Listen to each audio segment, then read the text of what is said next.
Hello everyone.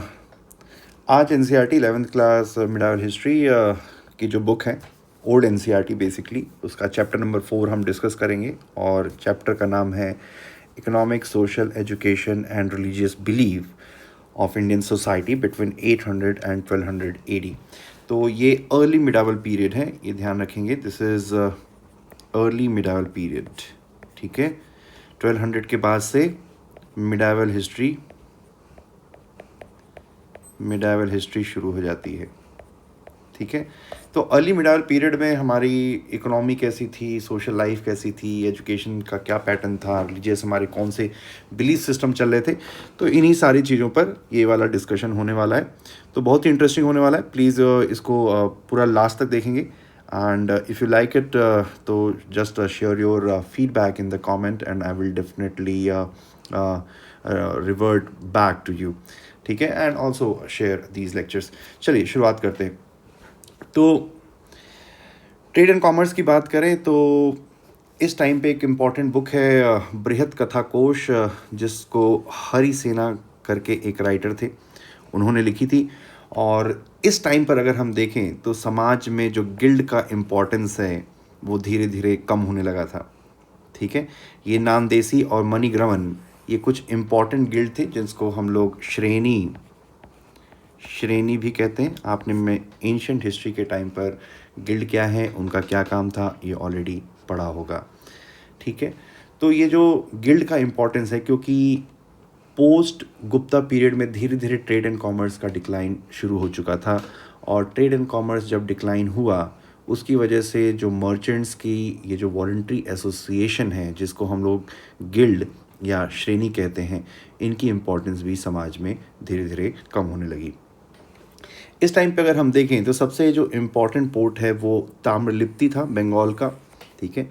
Bengal में ये port है ताम्रलिप्ति, क्योंकि इस टाइम पे फिर हमारा जो ट्रेड है वो साउथ ईस्ट एशिया से हो गया था, ठीक है। तो पहले, इससे पहले हमारा जो मोस्टली ट्रेड होता था ग्रीक एंड रोमन सिविलाइजेशन से था। लेकिन ग्रीक एंड रोमन सिविलाइजेशन से धीरे धीरे हमारा इस टाइम पर आते आते हमारा ट्रेड एंड कॉमर्स ख़त्म हो गया, और हमारा ट्रेड एंड कॉमर्स जो है साउथ ईस्ट एशिया और चीन की तरफ शिफ्ट हो गया, ठीक है। तो यहाँ पर सबसे इम्पॉर्टेंट जो पोर्ट उभर कर सामने आया, वो पोर्ट आया आपका ताम्रलिप्ति, जो कि बंगाल में मौजूद है, ठीक है। जो इम्पोर्टेंट ट्रेड डेस्टिनेशन थी वो थी स्वर्णद्वीप। इंडोनेशिया को हम लोग स्वर्णद्वीप कहते थे। Very important, exam view point से इसको याद रखेंगे, कई बार क्वेश्चन पूछ सकता है कि स्वर्णद्वीप इनमें से किसका एंशिएंट नाम है। फिर इस टाइम पर चाइना, साउथ ईस्ट एशिया के साथ हमारा जो ट्रेड है वो आगे बढ़ता गया, और इसकी वजह से बंगाल, साउथ इंडिया और गुजरात की प्रॉस्पेरिटी में एक इजाफा, एक एडिशन होते हुए हमने देखा, ठीक है। तो इस टाइम पर चूँकि हमारा ट्रेड जो है ग्रीक एंड रोमन सिविलाइजेशन से शिफ्ट हो जाएगा China and south east Asia, ठीक है। चाइना और साउथ ईस्ट एशिया की तरफ हमारा ट्रेड शिफ्ट हो जाएगा। इसकी वजह से ये जो एरियाज़ हैं, ये जो कुछ बंगाल, साउथ इंडिया और गुजरात, ये कुछ एरियाज़ एक इम्पॉर्टेंट ट्रेड सेंटर बनकर उभरेंगे, ठीक है। और पिछले लेक्चर में हमने चोलास के बारे में देखा था। हमने ये भी देखा था कि चोलास ने अपना इन्फ्लुएंस इस वाले एरिया में, मलय पेनिनसुला और इंडोनेशिया वाले रीजन में अपना बढ़ाया था। तो इसको बढ़ाने के पीछे स्ट्रेटेजिक वजह क्या थी? स्ट्रेटेजिक वजह थी स्ट्रेट ऑफ मलक्का के ऊपर कंट्रोल इस्टेब्लिश करना, ठीक है। स्ट्रेट ऑफ मलक्का के ऊपर कंट्रोल इस्टेब्लिश करना, क्योंकि जो मोस्टली ट्रेड हो रहा था चोलास का, वो चाइना और साउथ ईस्ट एशिया से हो रहा था। इस वजह से इस एरिया में कंट्रोल करना इम्पॉर्टेंट था, ताकि स्ट्रेट ऑफ मलक्का के थ्रू उनकी जो शिप्स हैं वो आराम से आ जा सकें, ठीक है। चलिए आगे देखते हैं। फिर सोसाइटी के बारे में बात करते हैं। तो जो लैंड ग्रांट है वो समाज में काफ़ी धीरे धीरे और इंट्रेंच होता चला गया, काफ़ी ज़्यादा बढ़ गया। जो प्रैक्टिस ऑफ लैंड ग्रांट्स है वो सतवाहनाज ने शुरू करी थी, और धीरे धीरे जैसे जैसे समय आगे बढ़ता गया, लैंड ग्रांट्स काफ़ी तेज़ी से बढ़ती गई और एक बहुत ही इम्पॉर्टेंट पार्ट ऑफ सोसाइटी हो गई, ठीक है। और इसी लैंड ग्रांट्स की वजह से जो फ्यूडलिज़म है इंडियन सोसाइटी में, फ्यूडलिज़म काफ़ी ज़्यादा बढ़ गया, ठीक है। फ्यूडलिज़म काफ़ी ज़्यादा बढ़ गया। पहले क्या होता था कि एक राजा होता था और बाकी सारे सब्जेक्ट्स होते थे, ठीक है। लेकिन लैंड ग्रांट की वजह से एक बीच में ये फ्यूडल लॉर्ड्स का जन्म हुआ। फ्यूडल लॉर्ड्स, ये एक बीच के बिचौलिए, एक मिडिल क्लास का जन्म हुआ, जो राजा तो नहीं थे लेकिन जनता के लिए राजा से कम भी नहीं थे। ठीक है, आगे चलते हैं। अगर आप देखें तो कुछ इंपॉर्टेंट ऑफिशियल पोजीशंस भी अगर आप देखें तो वो भी धीरे धीरे हेरिडिटरी होती चली गई। ठीक है, और जो सीनियर गवर्नमेंट ऑफिशियल्स थे उनको सैलरी न देकर, कैश में सैलरी न देकर हेरिडिटरी रेवेन्यू असाइनमेंट्स दी जाने लगी। कहने का मतलब ये है कि आप तो या तो काम करते हैं राजा के लिए, तो या तो आपको कैश में सैलरी मिलेगी, या राजा आपको एक गांव या नो 2 गांव या 2-3 गांव ऐसे आपको दे देगा कि भाई ये गांव आप तुम्हारे हैं, यहाँ से जितना भी कर वसूला जाएगा या जितना भी आप कर कलेक्ट होगा वो आपकी सैलरी है। तो वहाँ से उन गांव से आपको रिस्पॉन्सिबिलिटी दे दी जाएगी कि भाई आपको टैक्स भी वसूलना है, और वही टैक्स आपकी बेसिकली सैलरी होगी। ठीक है, क्योंकि सीनियर गवर्नमेंट ऑफिशियल्स की सैलरी बहुत ज़्यादा होती थी तो कैश में उनको दे पाना संभव नहीं था। इस वजह से ज़्यादा इजी राजा को ये पड़ता था कि भाई कैश में सैलरी न दे के रेवेन्यू असाइनमेंट दे दी जाए। नहीं तो क्या होगा कि राजा पहले क्या करेगा, गांव से टैक्स को वसूलेगा, मान लीजिए कि अनाज के रूप में उस टैक्स को वसूलेगा, फिर पहले उसको फिर मार्केट में बेचेगा, मार्केट में बेचने के बाद कैश इकट्ठा करेगा, फिर उस कैश को आपको सैलरी के रूप में देगा। लेकिन उससे ज़्यादा आसान है ना कि भाई इतनी सरदर्दी क्यों करना, भाई जितने भी सीनियर ऑफिशियल्स हैं जिनकी सैलरी काफ़ी ज़्यादा है उनको रेवेन्यू असाइनमेंट्स दे दी जाए। ठीक है, और इन्हीं सारी वजहों से समाज में धीरे धीरे फ्यूडलिज्म, ठीक है, जिसको कहते हैं conditional ownership of land, feudalism काफ़ी ज़्यादा बढ़ता चला गया, और इसी फ्यूडल सिस्टम को सामंती सिस्टम कहा जाता है। ठीक है, इसी फ्यूडल सिस्टम को सामंती सिस्टम कहा जाता है। अब इसका आउटकम क्या हुआ? पहला, सोशल और इकोनॉमिक इनइक्वालिटी समाज में बढ़ी। पहले क्या था, राजा था और राजा के बाद सारी प्रजा थी, लेकिन बीच में ये फ्यूडल लॉर्ड्स आ गए तो समाज में एक तरीके से इनइक्वालिटी बढ़ी। पॉलिटिकल फ्रेगमेंटेशन हुआ, क्योंकि अब राजा सिर्फ एक ही राजा नहीं था, बहुत छोटे छोटे फ्यूडल लॉर्ड्स भी हो गए। ठीक है, समटाइम्स ये फ्यूडल लॉर्ड्स क्या करते थे, जब तक राजा पावरफुल है तब तक तो उसकी बात मानते थे, लेकिन अगर कोई वीक सक्सेसर आ गया तो ये कई बार राजा के खिलाफ रिवॉल्ट भी कर देते थे। जैसा कि मैंने बताया कि क्या बोलते हैं, जो चोलास थे, ठीक है, Cholas way the feudatories of Pallavas, फिर उनसे लड़के वो लोगों ने एक अलग डायनेस्टी एस्टैब्लिश करी। Similarly Rashtrakutas, they way feudatories of Chalukyas, उन्होंने उनके खिलाफ लड़के एक नया डायनेस्टी एस्टैब्लिश करी। तो पॉलिटिकल फ्रेगमेंटेशन, फिर weakening of village autonomy. Village autonomy कैसे वीक होगी, क्योंकि फ्यूडल लॉर्ड्स होंगे। पहले क्या होता था कि गांव में विलेज असेंबलीज हुआ करती थी, वो अपने फैसले खुद लेती थी, लेकिन अभी क्या होगा कि ये फ्यूडल लॉर्ड्स होंगे, इन फ्यूडल लॉर्ड्स का हुक्म ही सारे गाँव को मानना पड़ेगा। तो अभी गाँव के पास अपनी ये आज़ादी नहीं है कि they can manage their own affair. ठीक है, तो ये ऐसे आपने हिंदी पिक्चरों में अक्सर ऐसा देखा होगा कि किस तरीके से जो ठाकुर, एक जो विलनियस कैरेक्टर हमने अपनी फिल्मों में देखा है, तो ठाकुर क्या करता था कि भाई गांव में से कितना टैक्स वसूलना है, क्या कानून होगा, लोगों के ऊपर अत्याचार करना, ये सारे काम जो है ठाकुर या जो फ्यूडल लॉर्ड जिसको कहते हैं वो करता था। ठीक है, फिर नेटिविज्म हुआ, अगला पॉइंट। नेटिविज्म का मतलब है कि दुनिया से धीरे धीरे हमारा कनेक्शन कम होता चला गया। हम जो है एक ट्रेड एंड कॉमर्स ख़त्म हुआ, ट्रेड एंड कॉमर्स ख़त्म होने की वजह से हमारा बाहरी दुनिया के साथ संपर्क धीरे धीरे कम होता चला गया, और हम गाँव में सिमट कर रह गए। ठीक है, जिसको बोलते हैं नेटिविज्म। दूसरे गांव में क्या हो रहा है किसी को कोई लेना देना नहीं है, 100 किलोमीटर दूर क्या हो रहा है किसी को कोई लेना देना नहीं है। तो एक सेल्फ सफिशिएंट विलेज इकोनॉमी का जन्म हुआ। ठीक है, सेल्फ सफिशिएंट विलेज इकोनॉमी का जन्म हुआ, जिससे नेटिविज्म, आइसोलेशनिज्म और स्टैग्नेशन की समस्या भारतीय समाज ने देखनी शुरू करी। ठीक है, हमें बाहरी दुनिया से कोई लेना देना नहीं था, बाहर क्या विकास हो रहा है, क्या आविष्कार हो रहा है, इससे हमें कोई लेना देना नहीं था। हम बस अपने अपने घरों में, अपने अपने गांव में सिमट कर रह गए, अपनी अपनी जात में, अपने अपने कुनबे में सिमटते हुए रह गए। ठीक है, तो एक तरीके से समझ लीजिए कि कुएं का मेढक इस समाज, इस टाइम पीरियड में जो भारतीय समाज है कुएं का मेढक बनकर निकला, कूप मंडूप जिसको कहते हैं। फिर अगर औरतों की बात करें तो धीरे धीरे पोजीशन ऑफ जो विमेन है वो समाज में और कम होती चली गई। ठीक है, एक मत्स्य पुराण करके एक धर्म ग्रंथ है जिसमें तो औरत को पीटने की भी बात को जस्टिफाई किया गया है, जैसा कि कुरान और इन सब कुछ चीज़ों जो धार्मिक किताबें उसमें बीवी को मारना जायज ठहराया गया है, वैसे ही मत्स्य पुराण में भी ऐसी ही कुछ बात कही गई है। ठीक है, औरतों को वेदा पढ़ने से डिनाई कर दिया गया, खैर पहले से भी था लेकिन और ज़्यादा रिस्ट्रिक्शंस हो गई। चाइल्ड मैरिजेस और कॉमन हो गई, विडो रीमैरिज पे और ज़्यादा रिस्ट्रिक्शन लग गया। ठीक है, हालांकि इस टाइम पर आते आते धीरे धीरे औरतों के पास प्रॉपर्टी इनहेरिट करने की, अपने बाप की जायदाद को इनहेरिट करने की पावर, राइट्स, अधिकार आने शुरू हो गए। ठीक है, सती का काफ़ी ज़्यादा फैलाव हुआ, सती प्रोलिफरेट हुई, लेकिन हाँ ये ऑब्लिगेटरी नहीं थी। ठीक है, कोई जोर जबरदस्ती नहीं थी, it was a kind of, आप कह सकते हैं कि ऐसा माना जाता था कि विमेन का फ्री विल होता था। ऐसा कुछ नहीं है कि भाई अगर हस्बैंड मर जाएगा तो उसकी विधवा को सती करना ही करना है, इट वॉज नॉट ऑब्लिगेटरी। ठीक है, लेकिन समाज के दबाव और इन सब चीज़ों की वजह से कई बार कुछ औरतें ना चाहते हुए भी सती में पार्टिसिपेट करती थी, क्योंकि उसको इतना ज़्यादा, उसका महिमा मंडन इतना ज़्यादा उसको क्या बोलते हैं, वेनरेट किया जाने लगा था कि बहुत सारी औरतें न चाहते हुए भी सती हो जाती थी। ठीक है, साइंस की बात करें तो रिलीजियस ऑर्थोडॉक्सी धीरे धीरे बढ़ी। इसी टाइम पर अगर आप देखें तो धर्मस्मृति और धर्मशास्त्र, ये हिंदू कोड हैं, हिंदू लॉज हैं, किस तरीके से जीवन जीना चाहिए, क्या क्या समाज के कायदे कानून हैं, ये धर्म स्मृति और धर्मशास्त्र में लिखे गए हैं। अब दोनों में डिफरेंस बस मोटा मोटा ये है कि जो धर्म स्मृति है वो वेदों से इंस्पायर्ड है और जो धर्मशास्त्र है वो पुराण से इंस्पायर्ड है, बस इतना याद रखेंगे।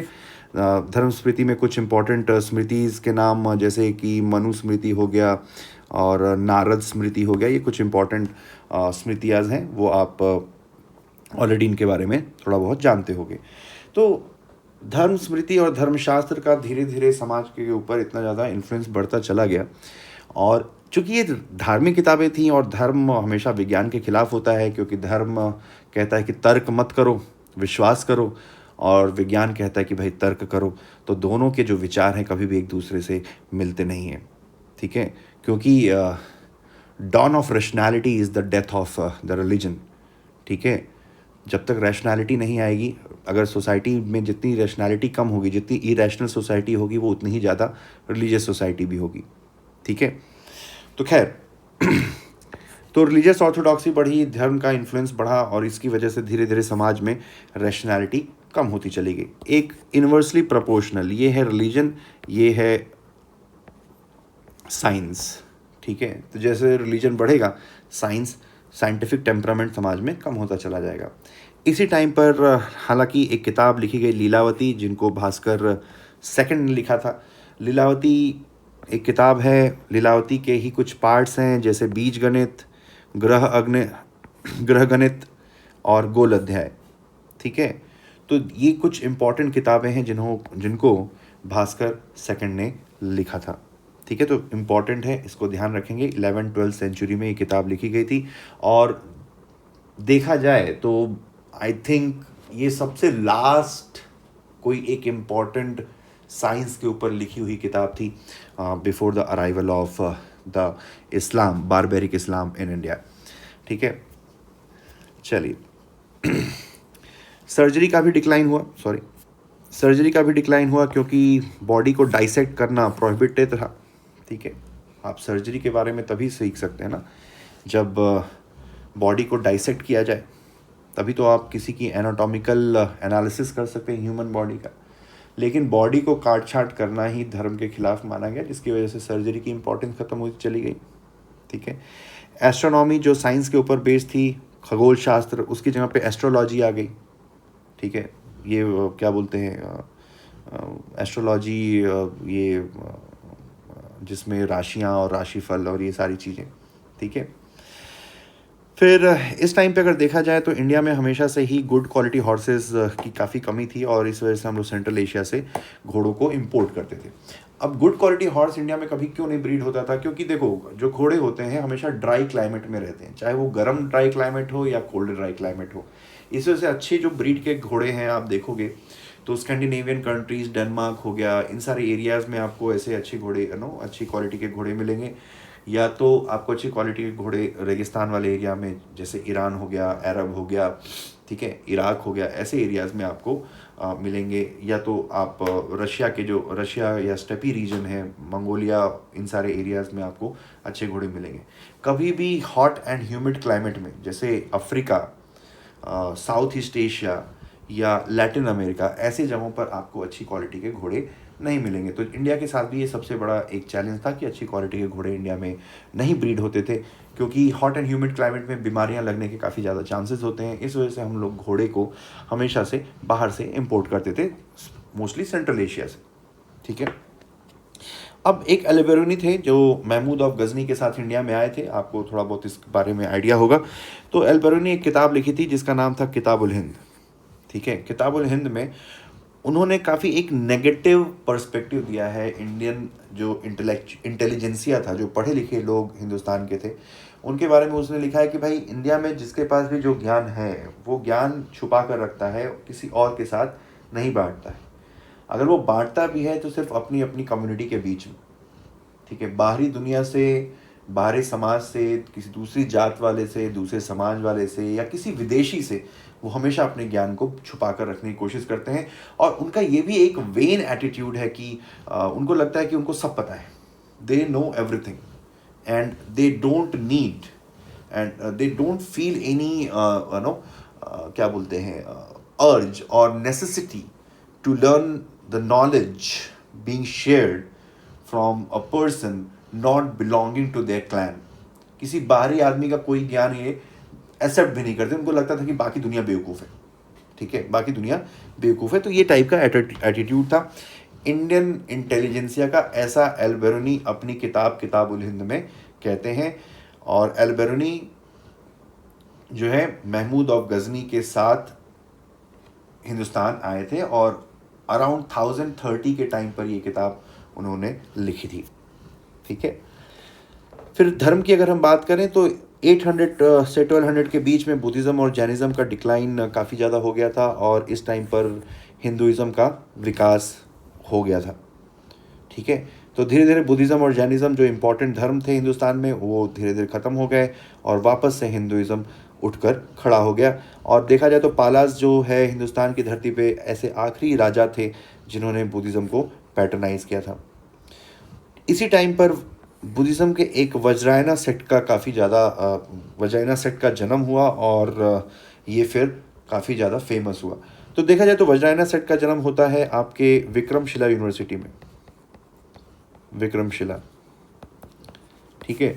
ये बेसिकली महायाना और तांत्रिसिज्म से मिलकर ये बना था वज्रायना।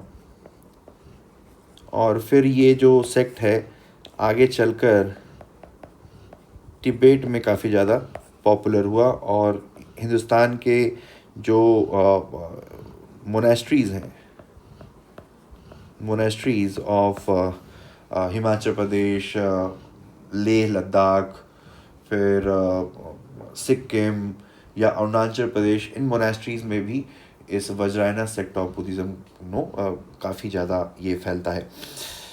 फिर इसी टाइम पे हिंदुइज़्म में भी कुछ सबसेक्ट्स का जन्म होता है, जैसे कि नाथपंथी। अब नाथपंथी क्या है वो आगे देखेंगे। फिर इस टाइम पीरियड में अगर हम देखें तो साउथ इंडिया में अलवर और नैनार संतों का जन्म हुआ।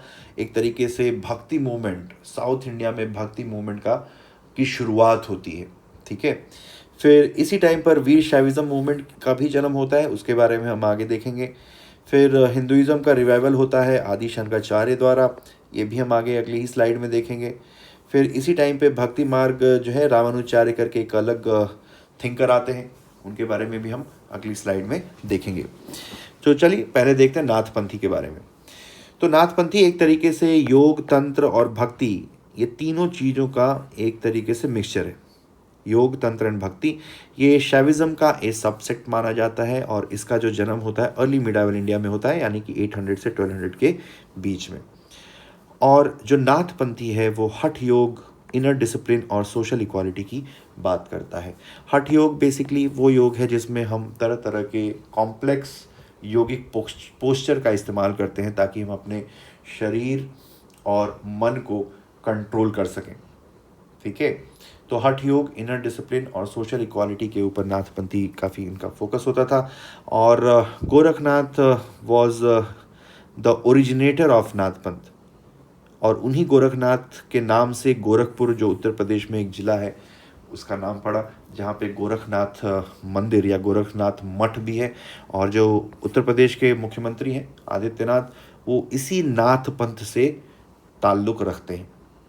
ठीक है, और नाथपंथी मानते हैं कि हम लोग योग के माध्यम से मोक्ष पा सकते हैं, उसके लिए किसी रिचुअल, किसी कर्म कांड की ज़रूरत नहीं है।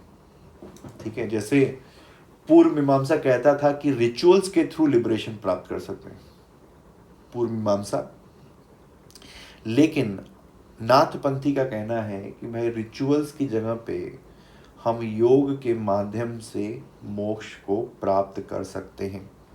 ठीक है, और नाथपंथीज ने ही कबीरदास, जो एक बहुत इम्पॉर्टेंट निर्गुण भक्ति संत हुए, उनको भी नाथपंथी आइडियाज़ ने, नाथपंथ की फिलॉसफी ने इंस्पायर किया। चलिए लिंगायत के बारे में देखते हैं। तो लिंगायत जो है इसको वीर शैविज्म भी कहा जाता है। ठीक है, और इसको बसावना ने कर्नाटक में अराउंड 11th सेंचुरी एडी इसकी शुरुआत करी थी। इसको लिंगायत इसलिए कहते हैं क्योंकि जो इस सेक्ट के फॉलोअर हैं, ठीक है, जो इस सेक्ट के फॉलोअर हैं वो शिवलिंग पहनते हैं, एक पेंडेंट के रूप में अपने गर्दन में शिवलिंग पहनते हैं। इस वजह से वीर शैविज्म को लिंगायतिज्म भी कहते हैं। और इट इज़ नीडलेस टू से कि it was a subset of Shaivism.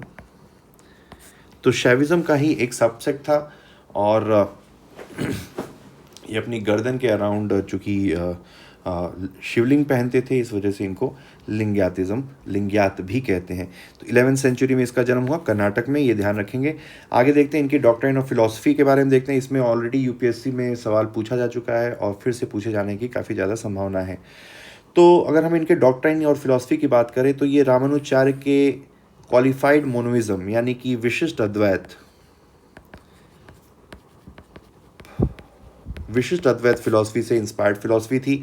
और ये मोनोथीस्ट थे, यानी कि सिर्फ शिव की पूजा करते थे, वो भी शिवलिंग के रूप में। ठीक है, शिवलिंग के रूप में ये पूजा करते थे। They were against Vedas, caste system और मूर्ति पूजा के खिलाफ थे, और पुनर्जन्म की फिलॉसफी के भी खिलाफ थे। ठीक है, तो वेदों को रिजेक्ट किया था, कास्ट सिस्टम को रिजेक्ट किया था, मूर्ति पूजा को रिजेक्ट किया था, और क्या बोलते हैं, पुनर्जन्म वाली जो फिलॉसफी है हिंदुइज्म की, उसको भी रिजेक्ट किया था। फिर सिर्फ ये धार्मिक एक मूवमेंट नहीं थी, धर्म के साथ साथ समाज को भी बदलने का भी इसमें एक एलिमेंट था। एक सोशल रिफॉर्म मूवमेंट भी थी। इन्होंने विडो रिमैरेज को प्रमोट किया। ठीक है, इन्होंने चाइल्ड मैरिज को प्रोहिबिट करने के लिए लोगों को अवेयर करने का काम किया। ठीक है, विडो रिमैरेज को प्रमोट किया, चाइल्ड मैरिज को डिमोट करने का काम किया, क्रिटिसाइज और कॉन्डेम करने का काम किया। फिर अगर आप देखा जाए तो लिंगायत जो है भले ही हिंदुइज्म का ही सबसेक्ट मानते हैं, लेकिन इनको क्रिमेट नहीं करते, इनको जलाया नहीं जाता है, बल्कि इनको दफनाया जाता है। ठीक है, ये ध्यान रखेंगे। फिर जो बसावना थे, उन्होंने अनुभव मंटप करके एक स्पिरिचुअल हॉल ऑफ एक्सपीरियंस को इस्टेब्लिश किया। अनुभव मंटप बेसिकली एक तरीके से एक हॉल है, एक बड़ा सा कमरा, एक बड़ा सा असेंबली हॉल, जहाँ पे लोग आते थे और धार्मिक और सामाजिक जितनी भी समस्याएं हैं उसके ऊपर विचार विमर्श होता था। ठीक है, तो यहाँ पर धर्म के साथ साथ समाज की जितनी भी समस्याएं हैं उनको डिस्कस किया जाता था। तो एक तरीके से आप मान सकते हैं it was some kind of rudimentary form of parliamentary system during early medieval period. ठीक है, Anubhava Mantapa very important, exam point of view से इसको याद रखेंगे। ठीक है, इसको याद रखेंगे, एग्जाम व्यू पॉइंट से इम्पॉर्टेंट है। अगला आता है लिंगायतिज्म में अगर हम देखें तो वचना रिफॉर्मिस्ट मूवमेंट भी शुरू किया गया बसावना द्वारा। तो वचना रिफॉर्मिस्ट मूवमेंट का मतलब ये है कि इसमें क्या होता था कि कविताओं के डिवोशनल पोएम्स के माध्यम से समाज में कुछ सोशल मैसेजिंग देना, ठीक है, चाहे वो विडो रिमैरेज को प्रमोट करने के लिए पोएम्स के थ्रू उसको जनता तक पहुंचाना हो, या अनटचेबिलिटी के खिलाफ जनता को मोटिवेट करने के लिए कोई संदेश देना हो, तो उसको बोला गया वचना रिफॉर्मिस्ट मूवमेंट। ठीक है, कि धार्मिक कविताओं के माध्यम से किस तरीके से how we can deliver a strong social message to the society in order to bring upon societal transformation.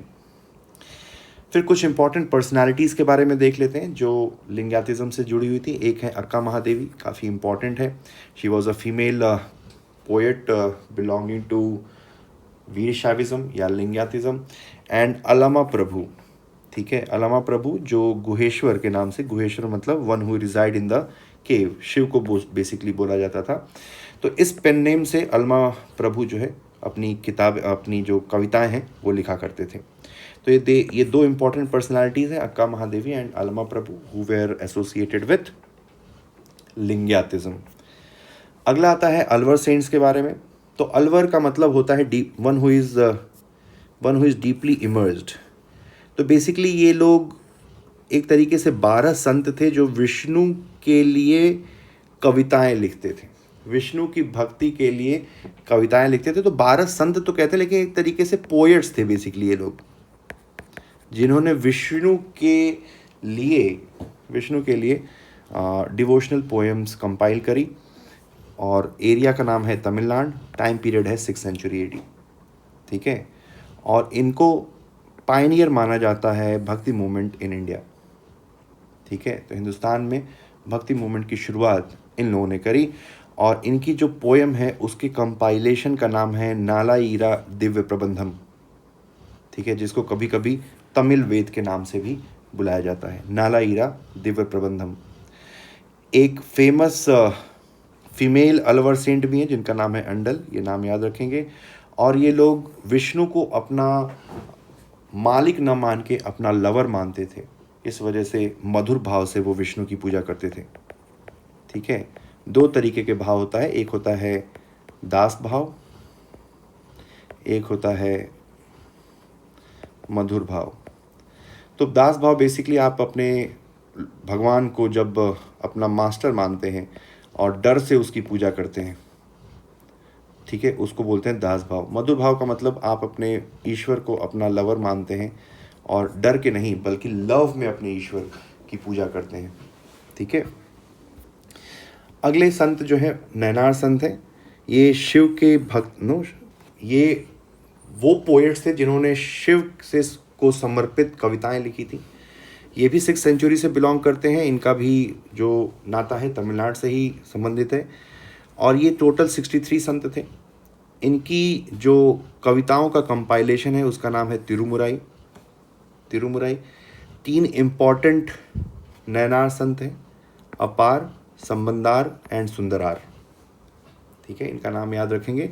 और इनकी जो कविताएं उसको तेवराम बोलते हैं। ठीक है, तो टोटल जो 63 सेंट्स हैं, ठीक है, उनकी कविताओं का नाम है तिरुमुराई। अक्सर लोग कंफ्यूज होते हैं तिरुमुराई और तेवराम में क्या डिफरेंस है, लेकिन ये जो 3 इम्पॉर्टेंट ये भक्ति जो नैनार संत हैं, ठीक है, उनकी कविता का नाम है तेवराम, उनके कलेक्शन का नाम है तेवराम। तो तेवराम एक तरीके से तिरुमुराई का ही सबसेट है। ठीक है, तिरुमुराई का ही सबसेट है। तो 63 संतों का जो पोएम का कंपाइलेशन है उसको तिरुमुराई कहते हैं, और 3 जो संत हैं अपार, सुंदरार एंड संबंधार, उसको बोलते हैं तेवराम। और देखा जाए राजा राजा चोला, पिछले लेक्चर में हमने देखा भी था, चोलाज वाला जो चैप्टर है, चैप्टर नंबर 3। राजा राजा चोला ने बेसिकली तिरुमुराई को कंपाइल करने का काम किया था, और इसी वजह से उन्होंने अपना नाम दिया था तिरुमुराई कोंडाचोलन। ठीक है, तिरुमुराई कोंडाचोलन। उनके राज्य में, उनके दरबार में एक कवि थे जिनका नाम था नाम्बियार नाम्बी। तो उनको उन्होंने हुक्म दिया था कि भाई ये जितने भी 63 नैनार संत हैं उनकी कविताओं को एक किताब के रूप में कंपाइल किया जाए। तो इस काम को अंजाम देने का काम किया था नाम्बियार नाम्बी ने। फिर कराईकल अम्मैयार करके बहुत ही important famous Nayanar female poet है, ठीक है। और जैसा मैंने बताया था कि जैसे अलवर अपने ईश्वर की पूजा मधुर भाव से करते थे, जो नैनार थे अपने ईश्वर शिव की पूजा दास भाव से करते थे। चलिए आदि शंकराचार्य के बारे में देख लेते हैं। तो आदि शंकराचार्य बहुत इंपॉर्टेंट टॉपिक है। इनका जन्म केरल में 788 एडी में हुआ और ये अद्वैत स्कूल यानी कि नॉन डुअलिज्म, उनके हिसाब से भगवान, गॉड एंड ह्यूमन में कोई डिफरेंस नहीं है, बोथ आर सेम, यानी कि creator and creation are same, not different, ठीक है। Creator and creation both are same. फिर ये शिव की पूजा करते थे निर्गुण भाव फॉर्म में, यानी कि इनके जो शिव थे निराकार शिव की पूजा करते थे। शिव की पूजा करते थे लेकिन सगुण शिव नहीं, निर्गुण शिव, निराकार शिव। फिर इनका कुछ कंट्रीब्यूशन देख लेते हैं। तो इन्होंने हिंदुइज्म को रिवाइव करने का काम किया। अब कैसे किया वो देखते हैं। तो इनके हिसाब से जो दुनिया है वो एक माया है और ईश्वर इज द ओनली रियलिटी, ब्रह्म सत्य जगत मिथ्या, ऐसा शंकराचार्य ने कहा था। ये बुद्धिज्म के खिलाफ थे, बुद्धिस्ट आइडियाज़ के, क्योंकि उनके बुद्धिज्म में आत्मा का कंसेप्ट नहीं है। बुद्धिज्म अनात्मवाद फिलॉसफी को प्रमोट करता है। शंकराचार्य के हिसाब से आत्मा होती है। तो ये जो आइडियोलॉजिकल डिफरेंस था जिसकी वजह से ये बुद्धिस्ट फिलॉसफी को क्रिटिसाइज करते थे। इनके हिसाब से नॉलेज के माध्यम, ज्ञान मार्ग पर चल के हमें मोक्ष मिल सकता है, ठीक है, ध्यान रखेंगे, वेरी इंपॉर्टेंट। शंकराचार्य ने ज्ञान मार्ग पे चलते हुए मोक्ष की बात कही थी। और हिंदुइज्म को पॉपुलराइज करने के लिए उन्होंने देश के 4 भागों में 4 ज्योग्राफिकल लोकेशंस पे 4 मठों को इस्टेब्लिश किया। एक है बद्रीनाथ, एक है आपका पुरी, दूसरा है श्रृंगेरी और चौथा है द्वारका। तो एक तरीके से आप कह सकते हैं कल्चरल यूनिफिकेशन, ठीक है। कल्चरल यूनिफिकेशन का काम किया शंकराचार्य ने। देश के 4 हिस्सों में 4 हिंदू मठों को इस्टेब्लिश किया।